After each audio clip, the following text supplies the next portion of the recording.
it's a UACES project funded by the Jean Monnet project. It's a third roundtable.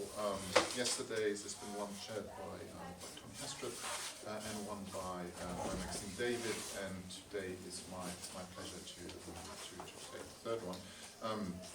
So I won't speak much, do too much propaganda for the project itself. If you go on the UACES website, UACES slash DIMES, you'll find more information.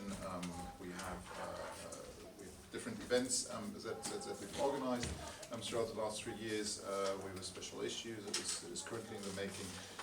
Some of the people on the round tables are contributing to that. And with these round tables, we want to foster sort of a critical reflection about European studies. So we started, we do like acronyms, so we started with these. So yesterday we had disruption, we had decolonial, decentering, and today we're going to speak about disciplinarity and the slightly polemic question of what is European studies anyway, which is probably a question that's most, if not all of us, have come across it at some point in our life. So we have 4 speakers. The way we've envisaged this is we'll have a first tour de table of participants, which is more on their personal experience and reflection of findings their position in European studies, and then a second one where it's more about generally more broader questions and what it means for the disciplines and where we can envisaging going beyond disciplinarity, and then of course we'll then invite you to take part and comment. All right, so starting with the first round, which is sort of asking for the participants more on their personal experience, their disciplinary perspectives, also of coming into a field of study which is made out of different disciplines, how they've dealt with this challenge of defining what does European studies mean, not just generally, but what does it mean for me, or what sense do I want to give it in my work.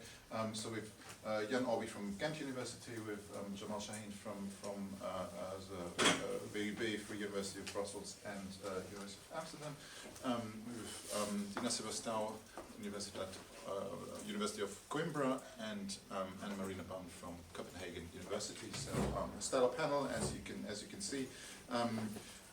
We didn't yet have. Let me see which order is dictated by the app, and then we'll follow that one. So Jan Orby is first on the app. So Jan, would you like to kick it? Yes, thank you, Frank. It's a big honor. I have to say I'm not an expert in interdisciplinarity, and the semantics or the definitions of what is multi or interdisciplinary or cross or trans or maybe post-disciplinary. But I guess I'm old enough then to share some experiences and in this round table. And I have edited books with lawyers, with economists. I have supervised PhDs that were supposed to be interdisciplinary and then in the end turned out to be monodisciplinary. After a few years you see that students take sides because if the supervisors are not interdisciplinary, it's quite difficult to do that, even if you have the best of intentions. I'm also in the board of the European Foreign Affairs Review, by the way. Please submit papers. We always have to receive manuscripts. But there too you have law and politics mainly, and there too you see a big division, and always political scientists complaining about footnotes that the lawyers use, and vice versa. There's not really much interdisciplinary going on there. So my experiences are, although I really favor interdisciplinarity, and I think it's really necessary to be able to answer questions that matter. That really matter, and I think Maxine in the previous panel also made that very clear in relation to the war. We need to be interdisciplinary at least to understand questions that are very important for people. But it's really difficult, and we can discuss about the reasons for that. But on the European studies topic, I had a few question marks when I saw that European studies discipline. I was also checking the UACES website and how is European studies defined, and there's this long quotation from Mike Smith who immediately talks about the EU. So the confusion between European and EU, there's probably a lot of discussions behind that I didn't know. But it's not innocent, of course. It confirms, I think, what Jeffrey Jekyll once called the identity hegemony of the EU over Europe. Which now, after Brexit, I mean, he wrote that 20 years ago, becomes very confronting. But now, because now suddenly the UK is out of the EU, etc. So I think it's a little bit problematic that we confuse EU with European studies, and that, of course, says something about power, perhaps, about academic politics too. It creates a hierarchy between the EU and other forms of collaboration, integration in Europe. It also puts the EU at the hierarchy of what is politically important also at conferences like this one. In essence, we are all dealing with the EU or considering the EU to be prior to other scales or whatever beings. Another way of interpreting the European studies would be from then a post-colonial perspective, and we also had lots of discussions on that in this conference, to say that all studies are European studies, almost all studies are European studies, simply because of the Eurocentrism in all the disciplines. So at least that's one thing that all disciplines have in common. I mean, 90%, 95% of all disciplines have in common that they are Eurocentric. But I don't think this is what UACES means with European studies, so it's not the study of Eurocentrism, right? The second thing is that the EU, for me, is a topic. So the EU is, just like someone was saying in the previous panel, China is a land and not a discipline. It was a sinologist. I also think the EU is a topic. It's a fascinating, interesting topic as far as I'm concerned, but it's not a discipline.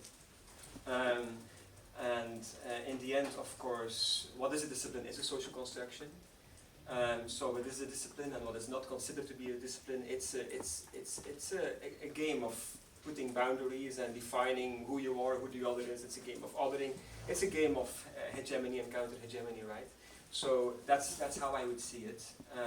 And the same happened with defining the EU as a discipline. Or I think I recently defined EU development policy as a discipline or a sub-discipline, and I was expecting a lot of reaction because I'm not sure if I agree with that. I actually don't. But okay, many people seem to agree because we have more and more publications on EU development policy in the past 10 years. We consider it now to be a discipline. But it's a way of defining yourself and putting boundaries, and of course that is, we know, problematic in itself. And maybe the last thing on your question is I think we used to think that the EU would be an ideal playground for interdisciplinarity. And that the EU is really where all the disciplines comes together because it has a history and it has law, a lot of law, and it's very economical, and of course it's political. But then again, the same is true for Belgian politics, right? And I don't think we consider Belgium to be a discipline. Or maybe you could do that, but again, I think it shows how subjective this question is, Frank, on what a European or /EU discipline might be. Okay, great. No, thanks for getting us started and for also showing that well, you can have a pragmatic approach, but that doesn't mean that you have to be uncritical of those terms. I'll hand over to Dina. Would you like to follow up? So thank you very much for the invitation, and it's a pleasure to be sharing some thoughts about European studies.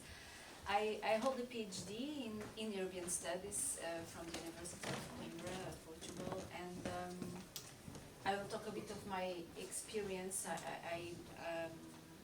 I ended PhD in 2017, and my PhD is very much related with the academic tradition of the European Studies at the University of Coimbra, which had a very humanistic tradition. It has evolved in the last years for a more mainstream European studies, more based on political science.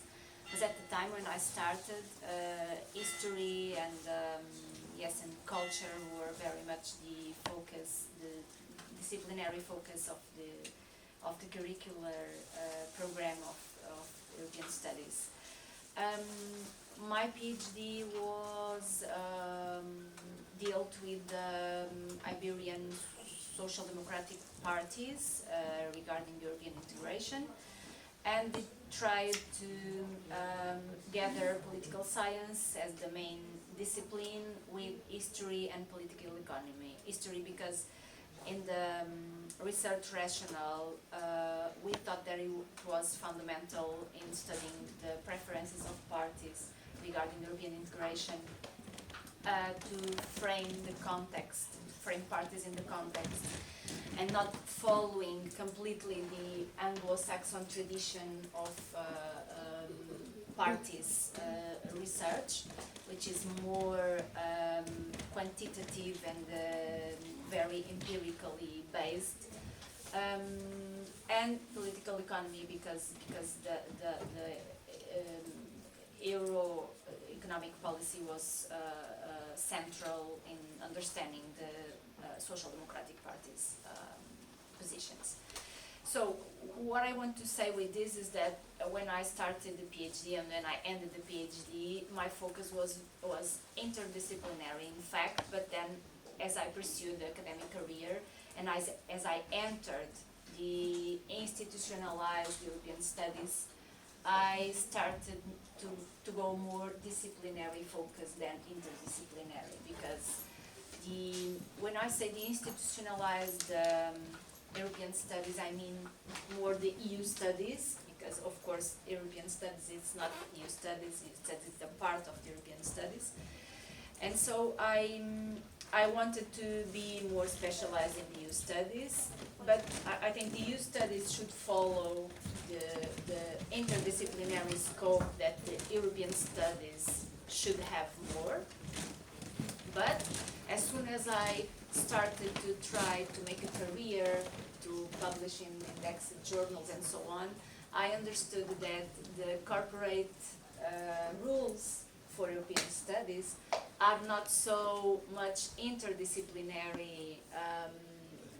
They don't incentivize properly the interdisciplinarity, but they are much more based on the disciplinarity. Although, if we go through the journals, websites, and so on, they make a presentation based on, they privilege several disciplines in the social sciences and they privilege interdisciplinarity, but when we go through the articles, to the papers that are actually published, we see that they are much more disciplinary based than interdisciplinary. So in some way I follow the rules, the institutional rules.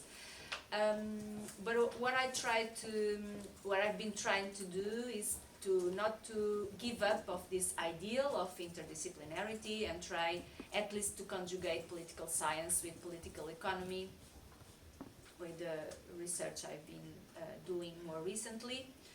Well, and going into the problems that I've been achieving, or that I've been concluding that the European studies have, or the EU studies have,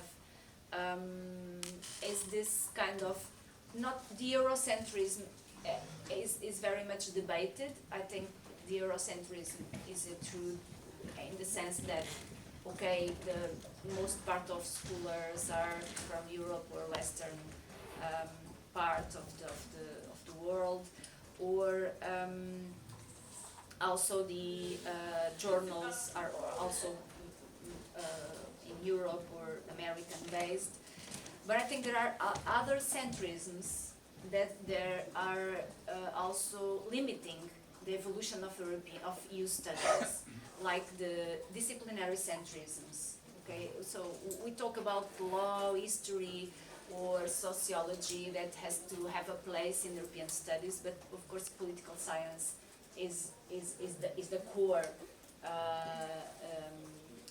discipline in EU studies, and I think I don't deny that it should be a structuring discipline of EU studies, but I think it really has to make dialogue with other disciplines. And then there is also another centrism that I think there exists, and it comes from the disciplinary centrism, which is centrisms of the objects of study in EU studies. And the objects of study, the main objects of research are the elites. Okay, so the institutions, the political actors. Of course, I'm not denying that they should not be important objects of studies, but I think we should look more to other objects of studies that have a role and that are affected in all this EU ecosystem. So I think this centrism of the elites as object of studies, it comes from the centrism of political science, international relations, as the disciplines that have the domain of EU studies. Well, what is the way to solve this? Maybe I will leave this to the other round. Okay, I have some ideas, then I can share. Okay, great. No, we'll do this in the second one, but I think you describe very well how in a way these disciplines are sort of funnels. Like it's easy to somehow slip in, but then it's more difficult to get out, or you have to make deliberate efforts. I'll give over to Jamal. Thanks, Frank, and nice to see everybody in such a hot.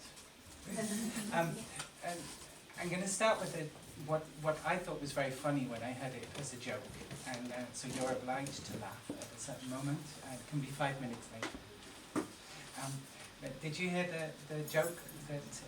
Did you hear about the research funding proposal that the astrophysicist had submitted, and the evaluation team said, "Where's the interdisciplinary nature of this research?" And he says, "Well, I've written I'm going to talk to a nuclear physicist." Somebody laughed at it. That was one of the tales. Actually, it wasn't a joke when it was told to me. It was actually something that somebody had said to me when I was doing some research on disciplinarity between social sciences and the natural sciences, so more hard technology studies and so on. When I was trying to understand how can these disciplines work together. And I thought, this is already, if we have to bridge this gap between nuclear physicists and astrophysicists, you know, this challenge of interdisciplinarity or crossing disciplinary boundaries in whichever form you do it is quite big. For myself, I started off studying politics with a small p. I say that because I didn't do political science and I didn't do all the big methods and so on. I studied politics and international relations. And I started my PhD in a European Studies department. However, my PhD took so long that the European Studies department actually closed down, and so I do have a PhD in politics for some reason.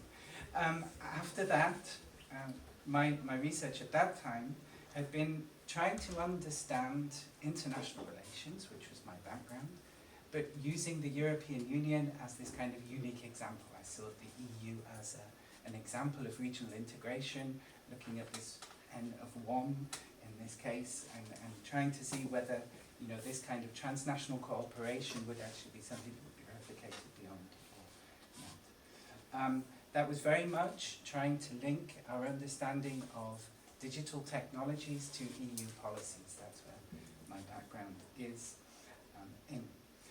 I'd then gone and done quite a bit of policy consultancy work. So always starting with practical questions, looking at what has defined me as a scholar, if I could be so bold, but from an EU studies perspective. And also that kind of research that I'd done allowed me to float across different international conferences and sometimes come to UACES and sometimes go to the ISA and sometimes go to technology conferences. So I'm always as the outsider, but that's kind of the fun part. But what's really, and this came up in the previous panel as well, what's really defined what I think of as European studies is the teaching.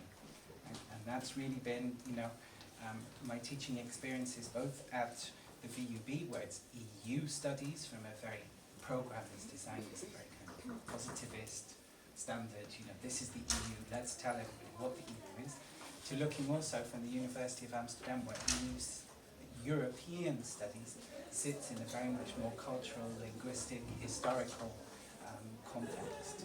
And there's a lot more of a critical reflection on what Europe is. The students there think very much along those lines rather than thinking, okay, how can I get my job in DG communications? You know, it's very much a different type of approach. And that has also then defined the way I treat European studies, I think, in a certain way. And I found it really interesting that you talk about elites, Dina, because one of the courses I teach is about interviewing, or doing research methods, and one of them is interviewing. And you know, a lot of the literature looks at elite interviews, and then, you know, we said, but actually, these, you know, we want to talk to experts, and so we had to think about this. And actually, a lot of the literature we saw in European studies talked about elite interviews, so that was quite interesting to look at that. Another point that I wanted to raise was this distinction between EU studies and European studies. I think that's something that sometimes is kind of blurred a bit, and I think it's very important. You know, I'm quite conscious that even in a European studies program, the courses I teach are very much EU oriented. I teach policy making, I teach interest representation, I teach these kinds of aspects of the EU, right, rather than looking at the more broader European studies. And I think that is also something that we need to be more conscious of in order to make sure that we're not blocking off the discipline of European studies in a way. I'm calling it a discipline. I think in the next round, what I will also look at is that question. I think, Jan, you mentioned, you know, that you see this as a topic, not a discipline. I think what I would like to talk about is what is actually defining a discipline. We had a bit of a discussion in the previous session, but I'll leave that for the second round so that we can, yeah? Okay, no, great. We'll come back to it later. Marina, please, let's hear from you. Thank you very much. I mean, I was actually really excited to be invited to this panel because it sort of allows me to address sort of my existential question of what exactly do I do in my research? Because I have I have a very strange research background and journey, and just thinking about how European studies comes into it is very interesting. So my background is that I was trained as a historian. That's what I did before my PhD, but then I did a 180 and went to do a PhD in European law, but I still have not left history behind because I kind of ended up picking a topic that is completely inseparable from the historical background, because what I have started working on is what are called the European memory laws. So these are legal measures that are sort of define or lay out a state's official narrative regarding how it looks at its own history. And I started looking at it in a sort of national context, but then I very much moved on to the sort of European level in terms of looking at how the EU itself tries to define its own history through different laws. And in the end, I ended up writing a PhD on how this sort of control over the historical narrative via law can connect with the rule of law crisis that is going on in Europe right now. And I know it sounds very complicated, but I promise you it works, or I hope so. But in any way, then I sort of moved on to my current research, which deals with European constitutional law, but also kind of contrasts it with national constitutional context through this historical lens in terms of comparing how the particularly EU institutions, because when I sort of got into the European context, I went to the EU specifically. So how EU institutions shape the narrative of their past and versus how their member states do it, and whether there are differences and conflicts in these areas. And that is why it was interesting to me because I've never even defined myself as anything close to European studies. But when I thought about what do I do actually, then the answer that I found is that Well, basically, if there is one thing that is common through my research, is that it is grounded in the European context, and specifically the EU context.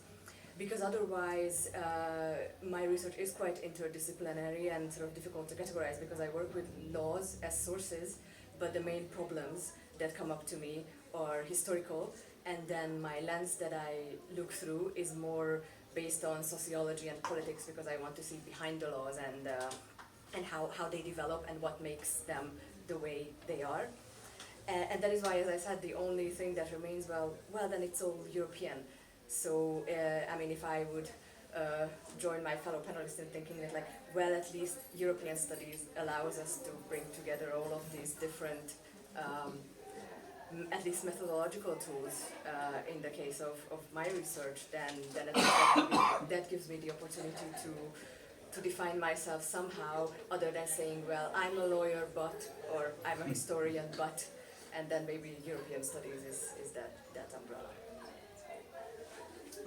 Thank you, Marina. I think the four trajectories also show quite well that what seems to be difficult for many of us is to really embrace European studies, or like nobody really considers themselves as being the mainstream. Everyone feels some sort of is this really where I belong? Am I not an outsider? So there seems to be constant question, which I know from my own trajectory, because I didn't come from European studies. I did a PhD on comparative regionalism, but comparing Latin America and Africa, and so deliberately not comparing it with the EU, but then of course having to study European integration theories, etc. And so it was more by accident that late in my postdoc I ended up at the European Studies Institute, which I left since. But it's been it's also been a journey for me. Like, is this to what degree is European studies something that is my audience, or for which I belong? I now want to move to the second tour de table, which is more a bit more forward-looking, but also a debate that we need to have in the discipline, on the field of research, more generally, which is already is a question of, well, whether we should consider European studies as a discipline, which of course, as Jamal says, depends a bit on how you define what a discipline is. I mean, the term is quite strong if you think about the work itself. Like, it's to you have rules. There are clear boundaries of what is inside or what is outside. Certain expectations. So discipline is if you think about it, quite a harsh word already.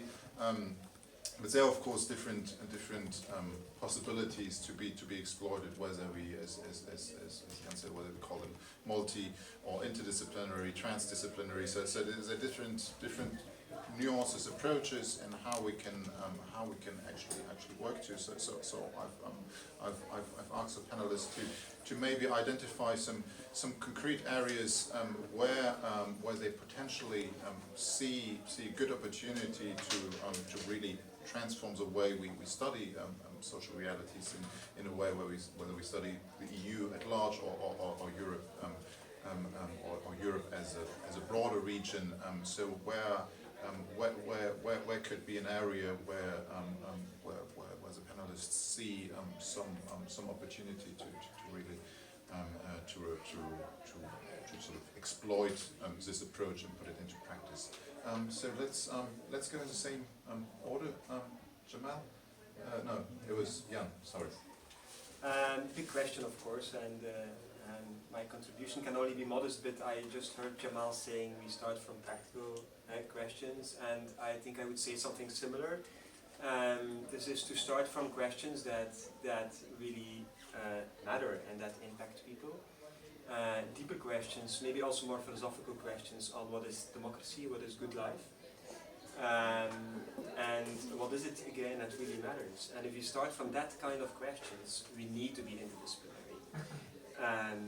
There's no way you can answer these questions without even having the disciplines behind it. divided the world. It goes together with colonialism. Actually, I don't think it's a coincidence that all this happened in the 19th century. So before that, before we divided science into disciplines, there was sort of a philosophical core, right? And I think that one way to go would be to go back to that, and that for me would mean asking questions on justice, global justice, normative theories, normative political social theories, etc.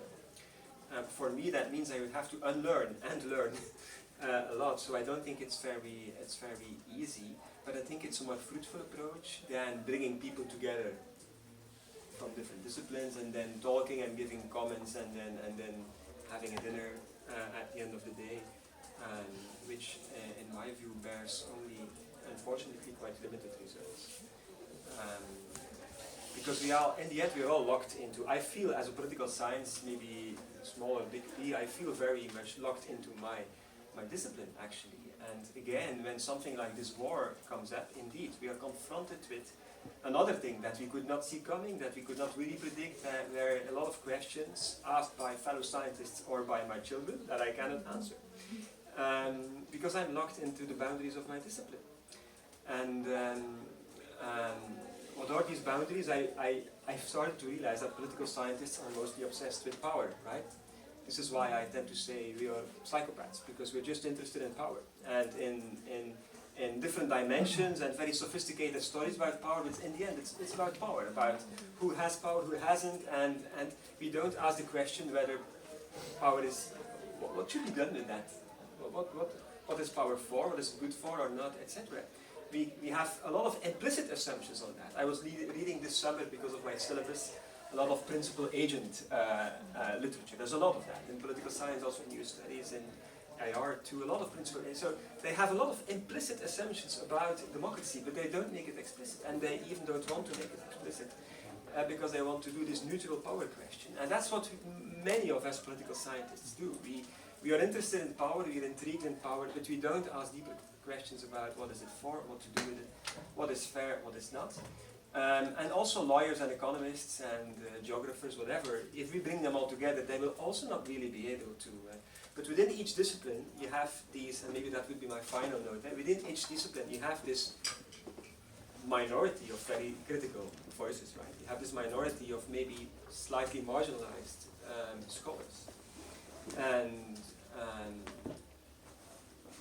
yeah, maybe they could more easily talk to each other, right? So I think that would be the. I mean, you have these critical economists who work on degrowth now, for instance, or these critical lawyers, of course, who do all sorts of interesting stuff. I think it's more easy to maybe unite these scholars, to have maybe UACES with this C, not contemporary but critical. Maybe that would be a concrete suggestion.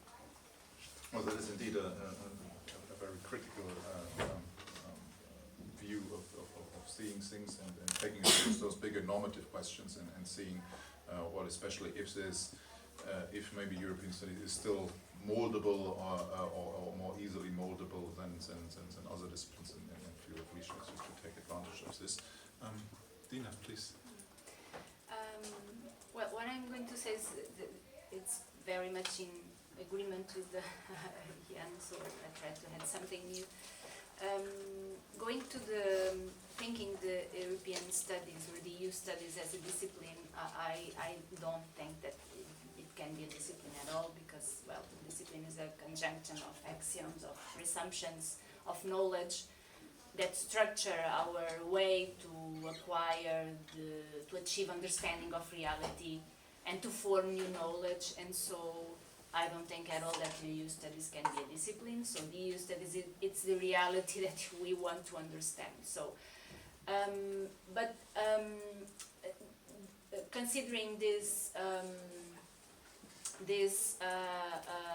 binary, disciplinary or interdisciplinary EU studies, I defend that EU studies should be interdisciplinary, but they need the discipline. As the interdisciplinarity, they need the discipline. And I think because the discipline is the basis of research, and so, but there is this kind of dialectics between being accurate in the research, and so we need the discipline, we need the scientific field, we need the boundaries, the empirical definition, we need the theoretical definition, what will be the theoretical tools we will be using, the lens through which we are going to analyze reality. So we need the discipline, but the discipline can be too exclusive. Okay, so and exclude all the other disciplines. So I think it's this dialectics, and maybe the example that Marina said of her research, I think it is a good example to follow. So to gather two, three scientific areas that can have complementarity. This being said, I think the EU studies as being interdisciplinarity, not being a discipline, but aiming to be interdisciplinary, they can build its own epistemology. And I think there is open ground for this, for us to pursue it, to work on this, how to build our own epistemology, our own interdisciplinary epistemology. How can we do it? I actually don't know. Maybe some clues to think about. One of them is to go into this, to start for research, not so much on the basis of theoretical pre-assumption, but asking the big questions or the normative questions. Maybe more research oriented or based on induction than on deduction. And I see, for example, besides the big questions that already have been suggested, I see, for example, the big tensions that the EU creates, the national identity versus the need for a supranational governance or not, or the market integration versus the social welfare, the social being. So maybe think about these big contradictions of the EU, and this can be a start to pursue this interdisciplinarity. What I think are the constraints for this, are the obstacles for this. I think we have institutional and corporate constraints, and also academic. The academic tradition is based on discipline. So if we look at the bachelor's or even at the master's, except some of them, there are a portion of bachelor's or masters that are interdisciplinary, but I think still the majority of bachelor's and post-graduation courses are disciplinary orientated, so are in IR or political science or history, and so students and future researchers are formed, educated for disciplinary thinking and disciplinary research at the basis. Then there are the editorial constraints. Well, the indexed journals that I already talked, I will not be repeating this. And then all these make the social constraints, which is the social or the individual constraints. If we want to pursue an academic career, or if we want to, we are very much, we as individuals and as scientists are very much orientated for disciplinary research more than the interdisciplinary research. And then the current academic career, which is being so fast and so pressing for metrics and for quantitative production, of course it is very much faster that we make a research which is disciplinary based than interdisciplinary. Because sometimes when we want to go into a new discipline, if I have a background in history or in political science, and I want to go to political economy, because I recall my experience in the PhD, it was very, very difficult for me to acquire the basics of political economy, because I had to study all the basic theories and so on from the beginning. The things that the students make in the bachelors of economy, I did it during the PhD, and so that took me much more time. Maybe Marina has something to say about this more than me. But so I think this fast world in which we are today does not privilege interdisciplinary academic work. And so yes, Thank you, Dina, also for reminding us that while it might be a gratifying endeavor also intellectually, but not necessarily rewarding, not necessarily something that is being rewarded in institutionally if you go ahead with it. Before I hand over to Jamal, should we open the door? I think staff has left the building, so there's thanks Marina for keeping us from dying here. Jamal? Thanks, Frank. Let me participate in the suffocation. I think the first thing, you wanted concrete suggestions, I think the first thing we could do is eliminate Andrew Moravcik and Ernst Haas from all European integration course. But I'm just fed up of teaching this stuff and then saying, this is crap. That might be one way of doing this, because that structures the whole way students then think, oh, is it liberal intergovernmental?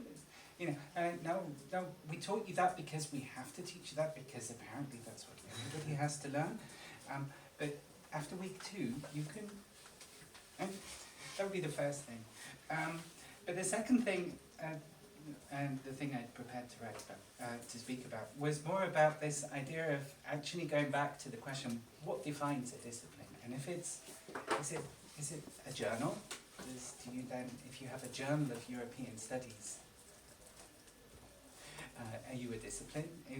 Is it a conference? I mean, this one's been going for 52 years now, so I guess, is it the fact that there is a department called European Studies? I should emphasize that in Amsterdam there is no department of European Studies, there is a capacity group of European Studies. Is it a teaching program? You have a teaching program in European Studies, therefore you are a discipline. Is it the methods?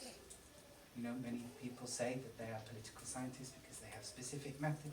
Can you say that about European Studies? Or is it the type of questions we have? I think in reality a discipline is just what you make of it. And if you want to call yourself being part of a discipline, you call yourself being, I think that's a bit, there's this it's this idea of defining your own boundaries, as you said right at the beginning, and it's about setting that out. And in that sense,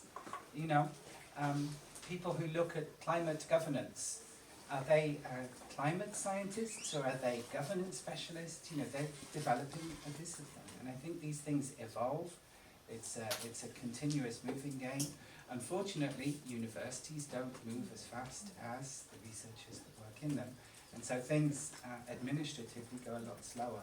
And that's why we have these disciplines as structuring devices, but also as limiting devices. They limit us to what we can do.